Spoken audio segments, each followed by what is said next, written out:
I'm Amber. I'm Dan. I'm Josh. I'm Ellie. I'm Lucy.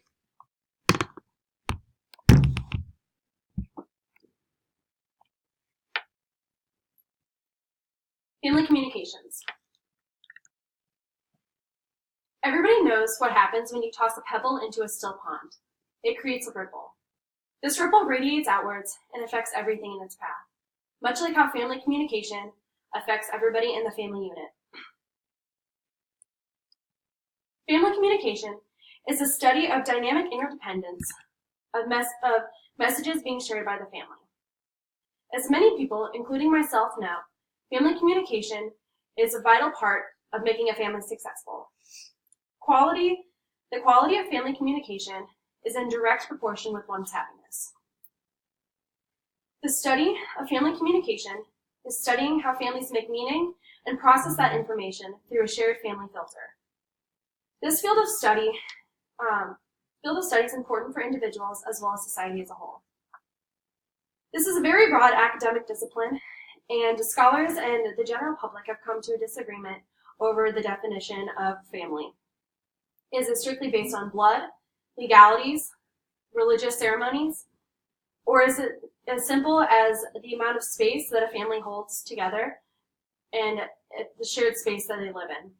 According to a book, Family Communication by Segan and Flora, there is currently no definition agreed upon for a family. Scholars can take many paths in research of how families function, interpret messages, and coexist. One subset of family communications is family patterns. The degree at which family members have the same beliefs, attitudes, and the degree in which they communicate. An example of this is parenting styles. We all know of the helicopter parent, and we all know how that is when parents have strict rules and don't let the children have much freedom. Another parenting style would be one where the parents have no rules at all, and the children are able to roam how they want. Another subset is family systems. Family unit is one made of interacting parts. The family with the interacting parts has one that changes, and when one part of the unit changes, the unit as a whole is changed.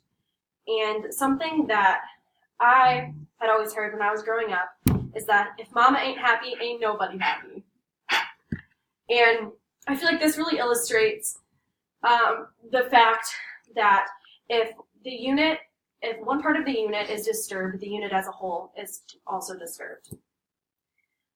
This list is not exhausted, but another subset is family themes. Family themes are a set of morals and values that can be passed on from generation to generation.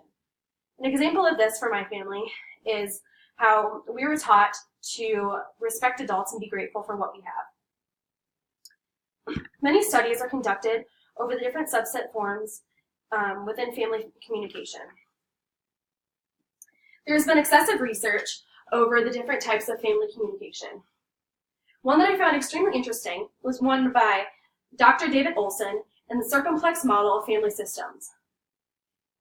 Dr. Olson stated his hypothesis, which was balanced types of families will function more efficiently than unbalanced types.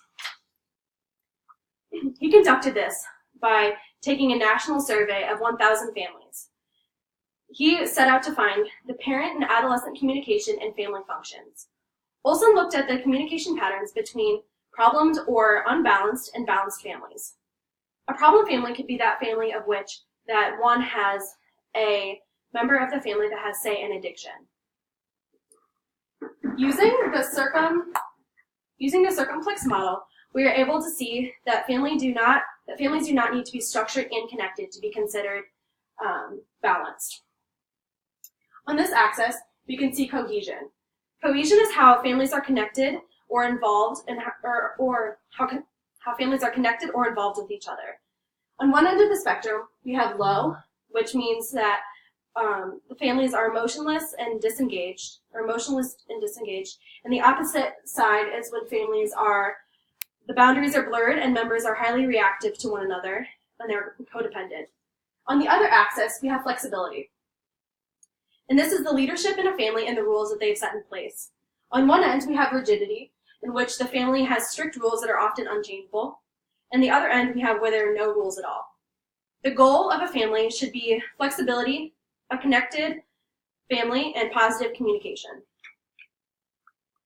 Families vary in flexibilities and cohesions, but they may still be balanced. Families must work together to decide which cohesion and flexibility patterns work best for them. A variety of lifestyles can be lived and still be considered balanced. No two families are alike, and communication and different communications can make the biggest difference. I find family communication fascinating. I've taken for granted my family's ability to communicate and the well-being that comes from family communication. Once a family is balanced, it is able to take what it has learned and pass it along to the future generations.